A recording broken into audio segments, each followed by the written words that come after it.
I don't want to sound too dramatic, but 2025 kind of destroyed me. 2025 was the year of the snake, so a year of endings, sheddings, and a lot of uncomfortable growth. I'll explain more of this in a little bit, but if last year felt intense, heavy, and a little bit of a roller coaster of emotions for you too, then this might be why. And you're definitely not alone. Between friendship breakups, finally facing things that I've been avoiding for years, old patterns resurfacing, and also the biggest breakout on my face of my literal life, 2025 was a lot. And now I'm on a mission to rebuild myself, to romanticize my daily life, and to make life feel magical and whimsical once again. So in today's video, I'm going to share with you some ideas on how I'm planning on getting my spark back in 2026. Before we dive in though, welcome or welcome back. If this is your first time here on this channel, please allow me to quickly introduce myself to you. My name is Irene. I'm a mindful growth coach and creator with a background in positive psychology and neuroscience. I've also been journaling for almost 20 years. And here on this channel, we talk about all things mindful self-development, journaling, mindset, self-discipline, and a lot more. So if that's your vibe, make sure to subscribe down below so you don't miss any future videos. And if you want more resources and maybe even join our community journaling events to help you grow more mindfully, check out the Happiness Diaries Journal, my Instagram page, as well as Waves of Thoughts. And with that said, let's get started. So let's start by doing a little overview of what's actually happening and some universal themes, if you will. Numerologically speaking, 2025 was a year 9. So the year of closures and emotional wrap-ups that we didn't really ask for, but were very much needed so we can step into the next version of our lives. And on top of all of that, 2025 was also the year of the snake, which symbolizes shedding old skin, releasing what no longer feels aligned, and just basically making space through endings. So if 2025 felt heavy for you, this might be why. I've noticed so many relationships falling apart, so many people getting laid off. Maybe you've lost your sense of direction a little bit, or maybe you've just realized that certain parts of your life, certain habits, certain versions of you just aren't really working anymore. But 2026, thankfully, has a lot of very different energy to it. Numerologically, 2026 is a year 1. So the beginning of a brand new cycle. Think fresh starts, new identities, planting seeds. Plus, on February 17th, we move into the year of the horse, which is all about forward movement, doors opening, confidence rising, momentum building, and just an overall feeling like you're finally moving in the right direction.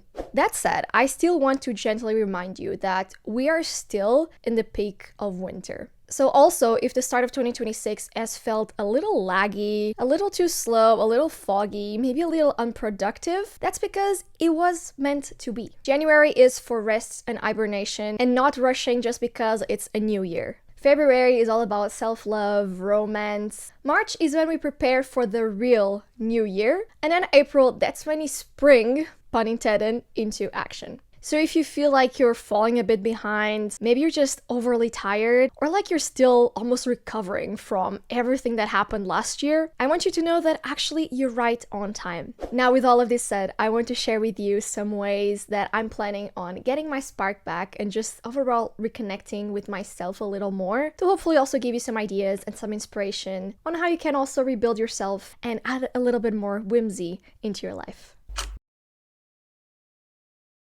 I've been journaling for almost 20 years, but the benefits and the breakthroughs that I get from this practice just never cease to amaze me. I'm thinking of creating a 101 journaling series here on YouTube and maybe on Instagram as well, breaking down everything that you need to know about journaling, whether you want to start journaling this year or maybe you want to start journaling more in 2026. So let me know in the comments down below if this is something that you would like to learn more about. I feel like I could literally spend hours and hours and hours talking about journaling. I mean, I've been doing this for what seems like forever, so I have so many tips and so many little inside tricks on how you can start the practice and stay consistent with it as well. In the meantime, I will also leave some resources related to journaling down below in the description for you to check out. Now, for 2026, my goals related to journaling are to break unhelpful patterns and some illusory kind of loops that I've been having in my mind, reinforce loving self-talk, explore my subconscious mind on a bit of a deeper level, address some limiting beliefs. Last year, a lot of them surfaced, so I really want to explore those. And then overall, just taking some mindful steps towards some new goals and some new projects for the year. I will also share my journaling ecosystem in an upcoming video, but I still wanted to give you like a little overview of what journals I'm using for 2026. Firstly, bullet journal for stream of consciousness.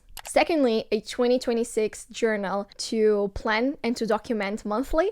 And then lastly, the Happiness Diaries journal to, of course, help me create a happier life. If you're new here, the Happiness Diaries journal is actually the journal that I've created. It is divided into 5 phases: vision, planning, action, mindset, and embodiment, to guide you in reconnecting with your happiest life vision and also taking action to making it real. I'm also the one who packs very mindfully these beautiful journals and sends them out to you, so I'll leave the link down below. If you decide to order one journal, not only are you getting yourself an amazing tool, so you can intentionally create a life that feels so good to wake up to, but also you're supporting my work, which I'm very thankful for.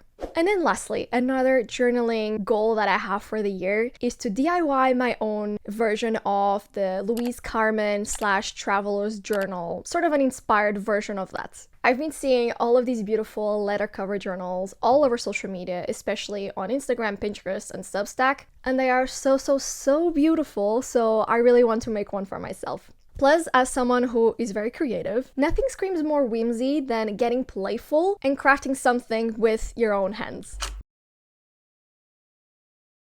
And speaking of creativity, I really feel like 2026 is a year where we're all going to reconnect and return to ourselves a little bit. For me personally, that means returning to my origins when it comes to content creation. A little fun fact is that what is now my business, Waves of Thoughts, actually started as a blog when I first moved abroad, and where I shared all of my experiences as a student abroad, bullet journal tutorials, and a lot of mental wellness, personal development kind of mini guides. So this year, I'm starting a Substack page to bring back my OG vlogging days. Actually, I've already achieved this goal. On January 14th, I celebrated Wave's 8th anniversary, and in order to celebrate, I launched my Substack actually on that day. And for my first post, I wrote an article all about my own journey in social media, from letting my fears speak louder and preventing me from actually starting to post online, to eventually creating all of these beautiful spaces, communities, posting content on different platforms. So if you also want to check out that post, once again, leave the link in the description for you.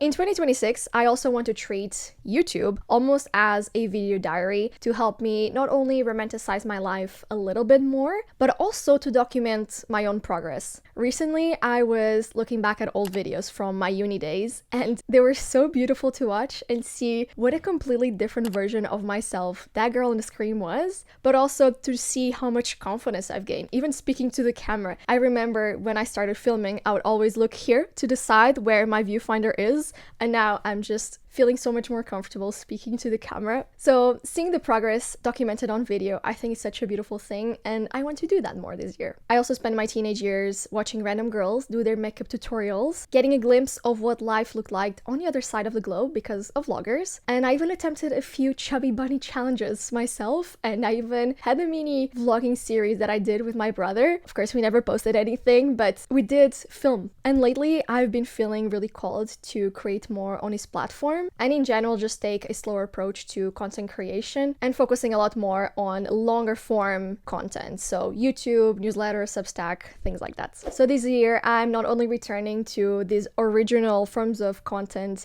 that almost welcomed me into the online world, but overall I'm just redefining my own relationship with social media and creating content, especially as someone whose entire business is connected to social media. So, not falling into the trap of algorithms, scarcity marketing tactics, burning out creatively, and just seeking external validation as well.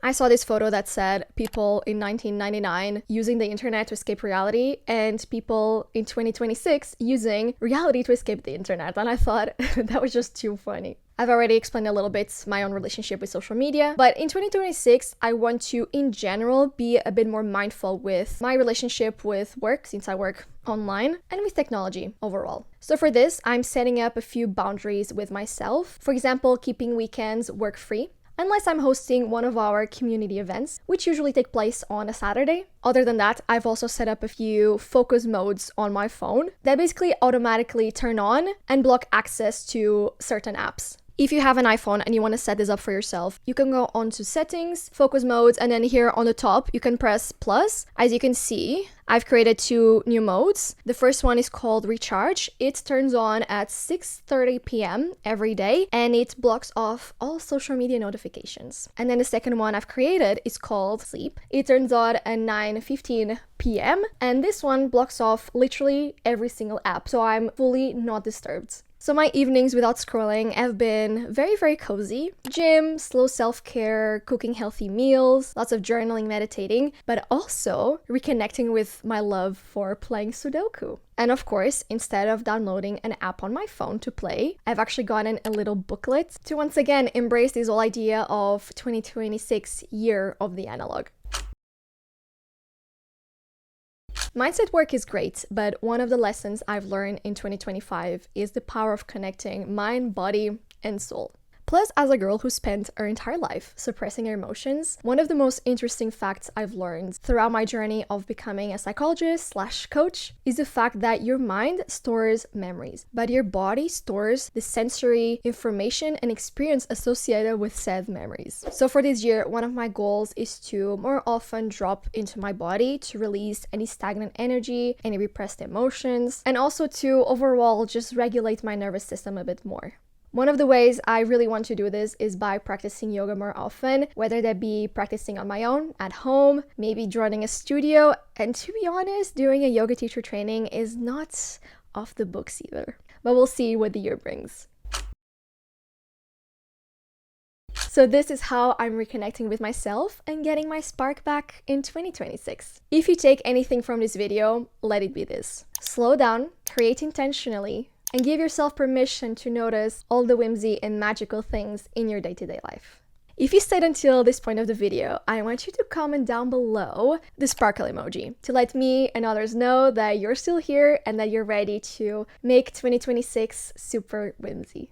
Thank you so much for watching. Thank you so much for being here. I really hope you have enjoyed today's video, and I will catch you on the next one.